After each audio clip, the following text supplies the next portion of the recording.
एक ऐसी हस्ती जिनकी चुप्पी बोलती थी, जिनके सब्र में बहुत करिश्मा था, जिनकी निगाह में रहमत और आँखों में करामात थी। ये कहानी है साबिर पाक कलियरी सरकार की, जिनकी दरगाह आज भी लाखों मुरादों की मंजिल बनी हुई है।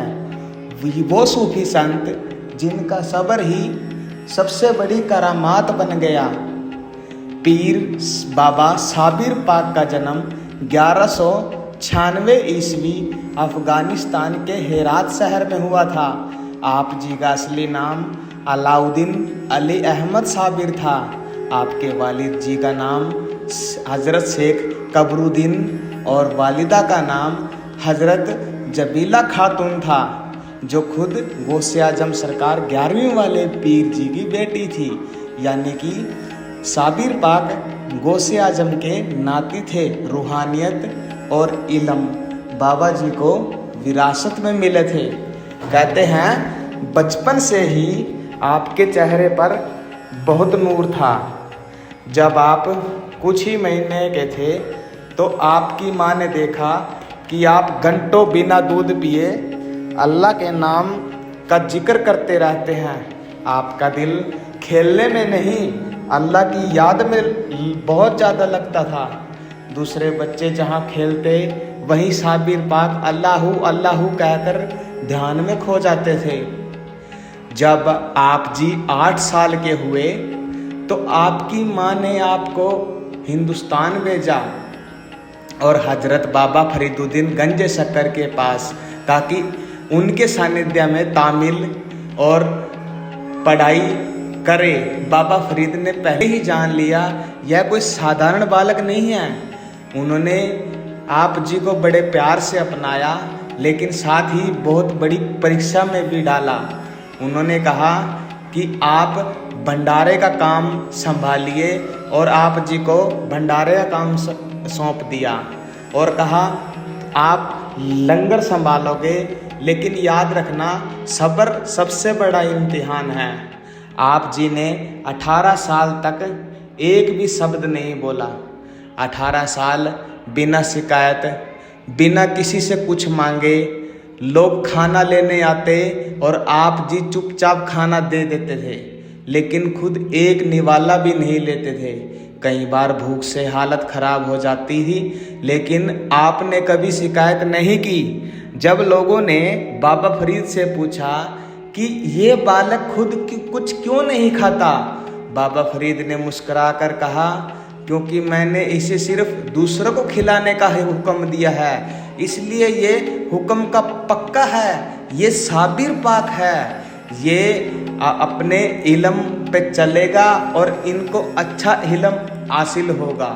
ये मेरी सुरक्षा में है और ये मेरे कहे मुताबिक कुछ नहीं खाएगा, क्योंकि मैंने इसको हुक्म दिया है।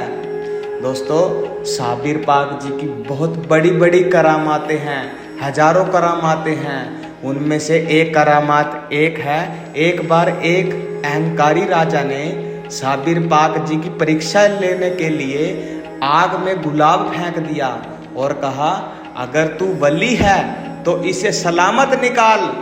आपने अल्लाह का नाम लिया, हाथ बढ़ाया और वो गुलाब ठंडी हवा में लिपटा हुआ बाहर आ गया। लोग इस कारनामे को देखकर हैरान रह गए और बाबा जी को सलाम करने लगे। और दूसरा जो वाक्य है, एक बार एक जल्लाद ने भूखे शेर को आप जी के सामने छोड़ दिया। लोग डर के मारे इधर उधर छुप गए और काफ़ी भयभीत हो गए, लेकिन साबिर पाक जी ने बस एक बार शेर की तरफ निगाह की और शेर उनके सामने सजदे में बैठ गया। और ये करामात देखकर सभी लोग बाबा जी को सलाम सजदा करने लग गए। और जो तीसरा वाक़या हुआ, आप जी के दरबार में एक अंधा व्यक्ति आया और आप जी ने सिर्फ उनकी तरफ निगाह उठाई और उस तरफ देखा तो वह व्यक्ति चिल्लाने लगा। वो बोला कि मैं आपकी रहमत से मैं देख सकता हूँ, आपकी निगाह ही मेरी दवा बन गई है। कहते हैं आप जी ने अपनी ज़िंदगी के 12 साल सिर्फ खामोशी में गुजारे। ना कोई बातचीत, ना कोई शिकवा, ना कोई शिकायत, सिर्फ अल्लाह का जिक्र और ध्यान किया।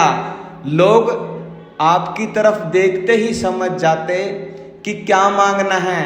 आपकी चुप्पी में भी बहुत ज़्यादा करामात थी। आपकी निगाह से लोग अमीर बन जाते थे, बीमारियां दूर हो जाती थी, दिल का जो दर्द होता था वो मिट जाता था। साबिर पाक जी का विशाल 1291 ईस्वी में हुआ। आप जी की मजार उत्तराखंड के हरिद्वार जिले के कलियर शरीफ में है। यहाँ दरगाह हिंदू मुस्लिम एकता की मिसाल है। यहाँ हर मजहब के लोग आते हैं, चाहे हिंदू हो, मुस्लिम हो या सिख हो। यहाँ उर्स के मौके पर लाखों लोग आते हैं। दरगाह पर चादर चढ़ाई जाती हैं, गुलाब फूल अर्पित होते हैं, कवालियाँ बजती हैं, कवाल आते हैं। लोग कहते हैं जो एक बार कलियरी सरकार से दिल से मांग ले वो कभी खाली हाथ नहीं जाता। ऐसे हैं साबिर पाक जी। आज जब दुनिया में लोग जल्दी हार मान लेते हैं, सब्र भूल जाते हैं, तो साबिर पाक की ज़िंदगी हमें यही सिखाती है कि सब्र करना सीखो। खुदा की रहमत तुम्हारे इंतजार में है। उनकी चुप्पी हमें यह सिखाती थी कि कभी शब्दों से ज़्यादा असर खामोशी का होता है। उनका जीवन सिखाता है कि सेवा ही सबसे बड़ा धर्म है। साबिर पाक सिर्फ एक सूफी संत नहीं थे, वो एक मिसाल है। वो हमारे लिए एक रास्ता है, रूहानियत का, सेवा का, सब्र का। अगर आपका दिल दुखी है, अगर आपके मन में कोई इच्छा है, तो एक बार दिल से कहो या साबिर पाक अल मदद। फिर देखो तुम्हारी राह कैसे खुद रोशन होती है। अगर आप साबिर पाक जी को मानते हैं तो चैनल को सब्सक्राइब ज़रूर कर लें और वीडियो को शेयर करना और लाइक कमेंट ज़रूर करना। कमेंट में जय बाबा साबिर पाक जी ज़रूर लिखना।